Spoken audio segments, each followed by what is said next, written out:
Hey, I'm going to critique an old Barry Scarbrough video today from 2015. I'm just going to do this to demonstrate the futility of these self-professed watchmen who are here to warn the world of the soon coming Jesus, the soon coming rapture. 2015, everybody. Now, this video has been removed by Barry. It's not on his channel anymore. You'll see why. These are the top 10 reasons he says Jesus raptures us soon. So don't forget, let me just point out who this man is. This is a fact. You can look it up for yourself online. Barry Scarbrough makes a six-figure income telling business executives how to lead and prepare their people in their businesses for future growth, for long-term future growth. That's what he does for a living. Then Barry Scarbrough comes home from work, takes off his pants, and sits down in front of his computer and tells his Christian audience, mostly, that there is no future, that the future is over with here any second. And he can do this with a clear conscience, without any problem whatsoever. In fact, he's really proud of it.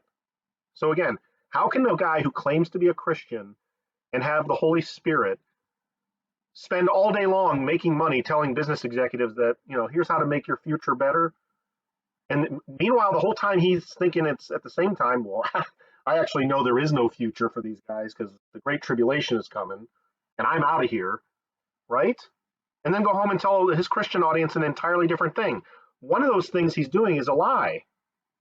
And according to him, I'm not making this up.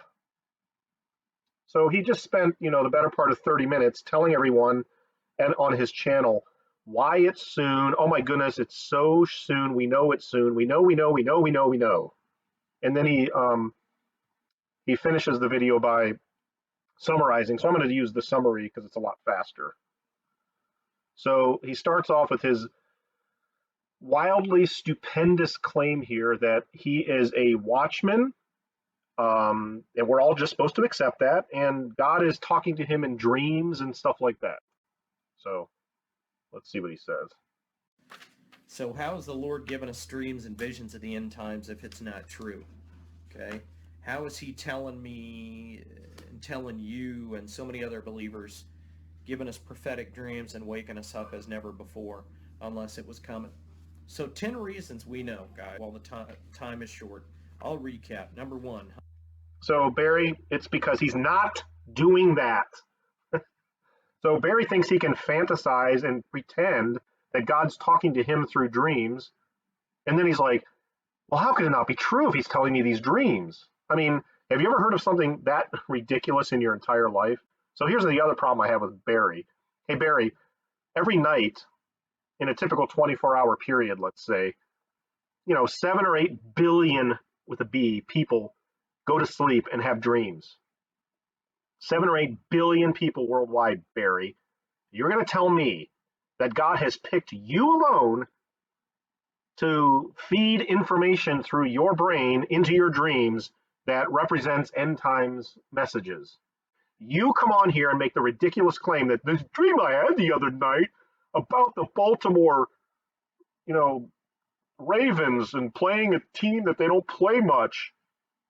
And you say that's from God, and you're supposed to tell us that that's a message from God. What drugs did you take when you were a younger man that makes you think God has picked you out of the whole world to tell people that message through a dream? We're just supposed to accept that?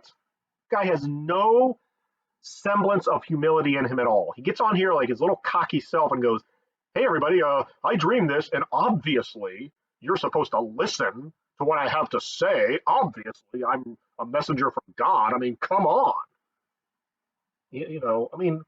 That's not how Jeremiah the prophet talked. I think he had a little more humility. And by the way, Barry, your dream, how do you know I didn't talk to a guy yesterday who claims to be a Christian who dreams about stuff? And his dream completely goes counter to your dream. Who am I supposed to listen to now, you or him? And why am I supposed to listen to you? Just because you say so? 120th Jubilee, reference the Judah ben Samuel prophecy, and my prior video as link in Genesis 6:3. Number 2. Okay, what do you think about those Jubilees now, Barry? So he claims they're in the 120th Jubilee the year after this video was made, 2016. Okay, now what? All those numbers you concocted, all those numbers you came up with, all those numbers you came up and said they mean something with, and then said, well, but this isn't numerology. Now what do you think, Barry? I guess they didn't mean jack squat, did they, Barry? The Revelation 12 sign is next year, September 2017. All you have to do is Google Virgo constellation or Revelation 12 sign in Virgo, and you'll see videos, stellariums, the whole deal on it. Good. Game over. Sorry, wrong again. Nothing, zero, zilch, zip, nothing happened. Nothing happened, idiot. So now what? Is this why you're taking your video down, you moron? Oh, by the way, he still brings up the Revelation 12 sign every once in a while. Says, I don't really care what you say. That meant something. That was a sign. I don't care what you all say. That was a sign. You said it was the rapture, and it didn't happen. Fool. Liar. Number 3, blood moons. Go to bloodmoonscoming.com. Tetrad won't happen again for 500 years, Acts 2:17-20. I love that they used 500 years. You know why? Because they just blew their entire wad right there. Well, it's not going to happen for 500 more years, so now that it's over and nothing happened, you got nothing, which I find hilarious because you already spent all that capital with that, So, blood moons. You know what's really funny is that website address he gave out. It's no longer up. This man that Barry thought was a genius, who's a statistician. Website's gone, taken down.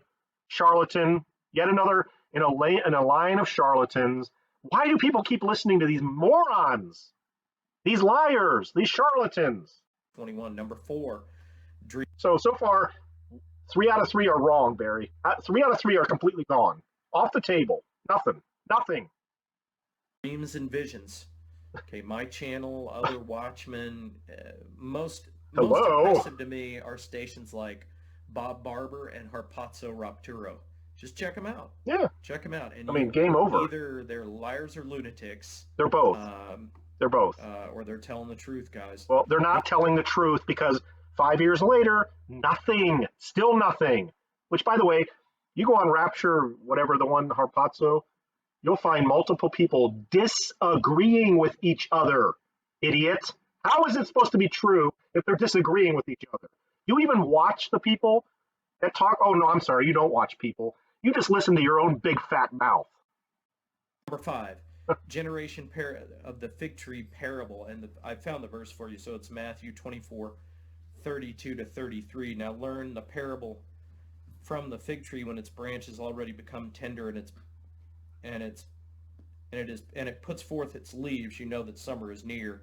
Even so, you too, when you see all these things, recognize that he is near, right at the door. Truly, I say to you, this generation will not pass away until all these things take place. Heaven and earth will pass away, but my word shall not pass away. Generation is from Psalm 90, verse 10. Either it's 70 or 80 years, which puts us at 2016, 2027, 2028. I go with 2016, as you know. Okay, we're all going to see what a big fat lie that entire thing was. Hal Lindsey created the fig tree prophecy thing in his book, Late Great Planet Earth, from 1969. Hal Lindsey made it up out of thin air. It doesn't exist. And we're going to find out it was a big lie, because you only got another, 18 months from right now. So I suggest you start getting off that bandwagon, because it's going to fail. Jesus never said blooming fig trees were a sign of his return. He never said blooming fig trees are a sign of my coming, or the coming kingdom, or the end of the age. He said they were a sign of summer, and just like you can see summer coming by the fig trees, you will know the kingdom is coming by these other signs I just mentioned. That's what he says in the passage. St. Malachi declaring this to be the 112th or final Pope, Petrus Romanus. I'll leave the link for that. Yeah, go check that out. It's a bunch of hogwash, okay? Nobody believes that guy. Just go read his. Some guy published a supposed prophecy by a guy named Malachi in the mid 16th or 14th century. The guy was pretty accurate up to the point of the mid 15th century, 14th century. And then all the future popes he wrote about, he was dead wrong on all of them. So, Barry, I guarantee you, just like all the other nonsense you've been talking about here, this will fail also. The pope we have now will go away and a new one will come in. And lo and behold, Scarbrough and all of his lunatic buddies and liars are going to go, well, forget all about that. Never mind. Never mind. We'll just pretend like we never said that. We're going to move on because God wants us to get on YouTube and lie all day and speculate. Barry has literally said it's perfectly okay to speculate. No, it's not, Barry. It's not okay to get on YouTube and in public speculate and tell people things as if they're true when you don't know they're true in the name of God. You can get on here and speculate about the NFL draft, and you could be right or wrong about that. That's okay. You can get on and speculate about the weather. That's okay. You can't get on YouTube, set up a fake ministry, and in the name of Jesus tell people things like this. You can't. It's not the same thing, Barry. You don't get to do that. You're abusing your privileges as a Christian. Keep your mouth shut. If you want to sit there and imagine in your little fevered brain about what's going to happen, fine. If you want to have buddies over and play darts and drink beers and talk about it, fine. Just stay off of YouTube and don't set up fake ministries. And you guys look at that along with Judah ben Samuel and the Jubilee. Oh, yeah. Number 7, blood, fire, and vapor of smoke from Acts 2:17-21. Acts 2:17-21 already happened in the past. It happened that day because Peter said so. Go read it. So your entire notion that you are the subject of Acts 2 is a lie. It's hogwash. You're demented. You're deluded. You're full of yourself. Earthquakes were 4,600 year to date in 1972. 2016 projected 100,000. There's 300 something per day over. It's crazy. Barry, you're just an idiot. We are measuring earthquakes to the nth degree these days versus 1972. Do you not even know that? Way out in the Indian Ocean, they just started doing some of this because of the tsunamis. Is this guy for real? Does this guy know anything other than his own navel? We measure more accurately today, way more accurately today. That's why there's more. If you go look up and compare major earthquakes that everybody can feel, they're exactly basically the same every single year, all the way back to the early 1900s when we started measuring. Okay, so he's just wrong. He's full of crap. And it doesn't even matter. You know what, Barry? Let's say you were right. It's off the charts. Okay, how many more earthquakes per day do you think we should be getting by the time the end is really here? How do you know what the number of earthquakes is going to be? You know, if your number is right, it's 100,000, 2.5 earthquakes and above, whatever, it's fine. How do you know it's not going to be a million before this is all over? How do you know it's not going to be 10 million before it's all over? How do you know? Do you have a number? Did God give you a number in one of your dreams? Stations I'd recommend would be Jason A. Prophecy Update. It's a great one. J.D. Farag. And let me see. What was the Angel of Apocalypse? Whatever. There's so many. You want your ears tickled? You want people telling you what you want to hear? There's plenty of them. Just they're easy to find. Number 8. Specific prophecies are being fulfilled. Hosea 4:3. Oh, really? With the fish and animal kills on a regular basis. Ezekiel 38. Once again, showing his profound ignorance. We have always had animal die-offs. We've always had mass animal die-offs. Always, for hundreds and hundreds and hundreds of years. We have records that go beyond your birth, beyond your time alive on this planet, Barry. I know that's really hard for you to believe and understand, but there was a lot going on before you and I were born. I know it staggers your imagination. There were people alive and around before you came along. And here's another thing, Barry. God is not revolving his universal plans around you and your dreams. Okay? I know I know that's tough to take because apparently you just don't feel important enough unless you fantasize that way. But I'm sorry, son, you're wrong because we're proving it every day that you're wrong. The Gog and Magog war.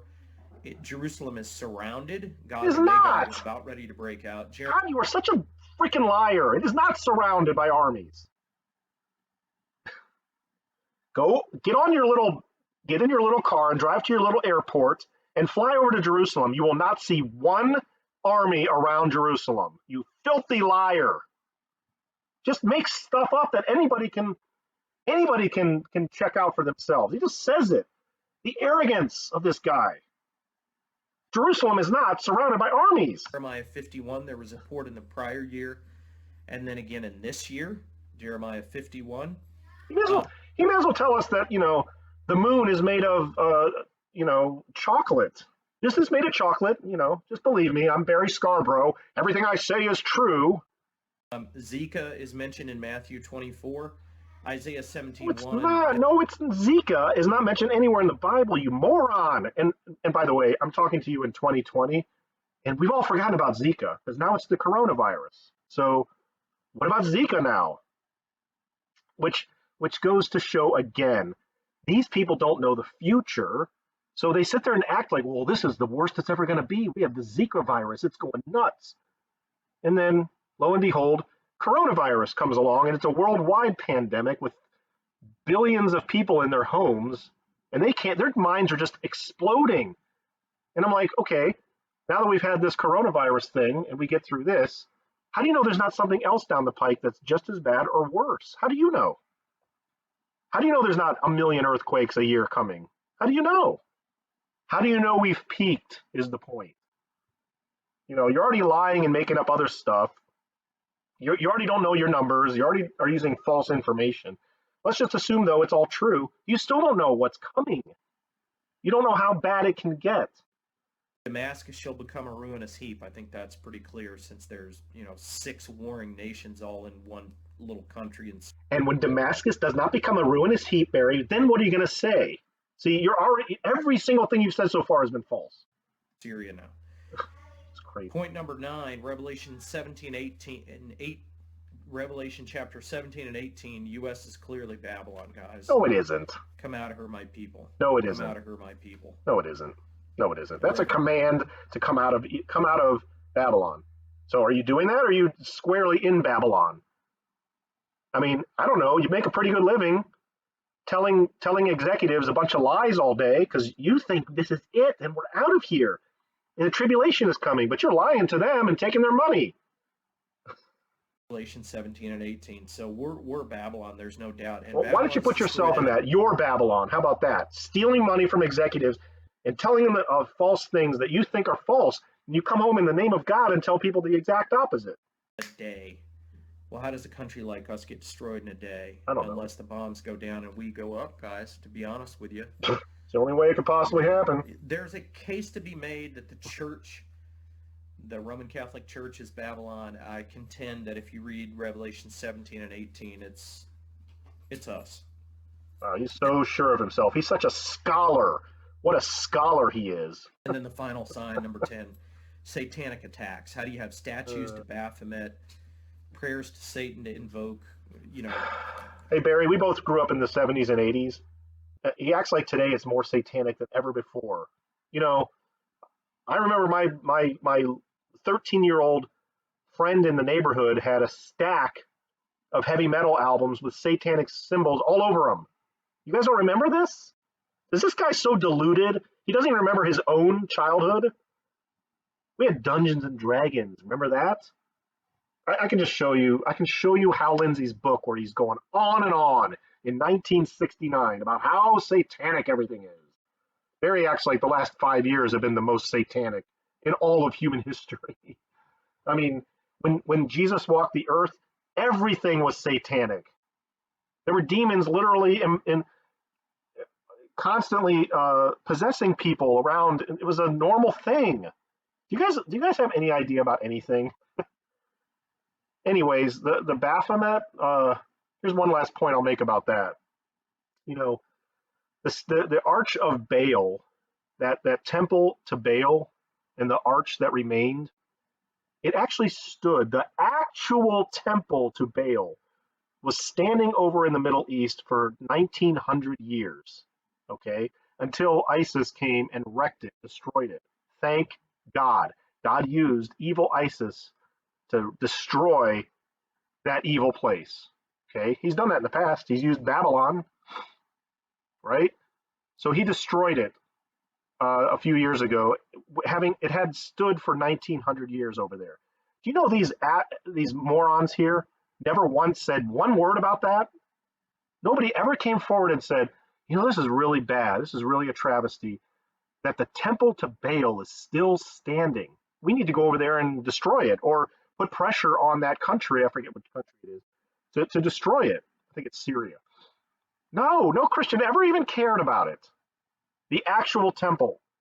So then some whack job artists made a replica of it, and then they started bringing it over here to the U.S. and showing it in various cities. All of a sudden, it's a tragedy. All of a sudden, how dare they? How dare they just defile our cities with that monstrosity? See, all of a sudden it matters to them because now it's in the USA. Before it was just over there somewhere in parts of the world that, you know, God obviously really doesn't care about. The actual temple was over there. They didn't care. Now there's a model of one, and it's in here. You see the total hypocrisy? They don't care. It's just hype. City council meetings. Are you kidding me? You kidding me? Prophet Baal arches all over the world. See? Soon to be knelt down and worshipped to. No. And portals to God knows where. Okay. None of that ever happened, and we don't even hear anything about these Baal things ever, at all, ever. No one says one word about any of it. It's just gone. Like everything else disappears. And then my personal experience. So I was woken up about a year ago. Yeah, this is really important here. Because, see, Barry's the center of all things according to God. So everybody stop, hush. Barry is going to tell us his personal experience. Are you ready? I was given the dream of Russian 99 tanks, which moved into Syria a week later. Go back on my station, look at the dream, and then the fulfillment. Duh. I mean, obviously my dreams matter. I was given a dream of Bruce Springsteen in concert and then closing it down. He then played in St. Louis and played 3 or 4 weeks later in North Carolina. That's crazy. No way. No way. And closed down his North Carolina concert because I had a prophecy of him walking out and closed it down. Then I had a game over. I mean, just game over. Obviously. Third one related to the Dow plunging 600 points, and it fell 600 points 2 or 3 weeks later.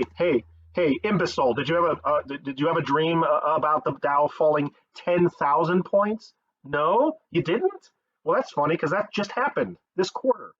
Did you have that dream? All of a sudden, he stopped talking about his.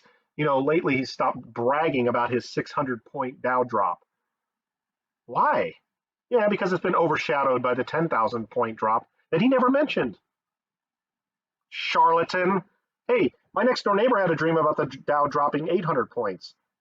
Why should I listen to yours instead of his? Oh, I'm sorry, because you're Barry Scarbrough. I can go look in the Bible and find your name there, I think, somewhere, right? You idiot. Charlatan. Go away.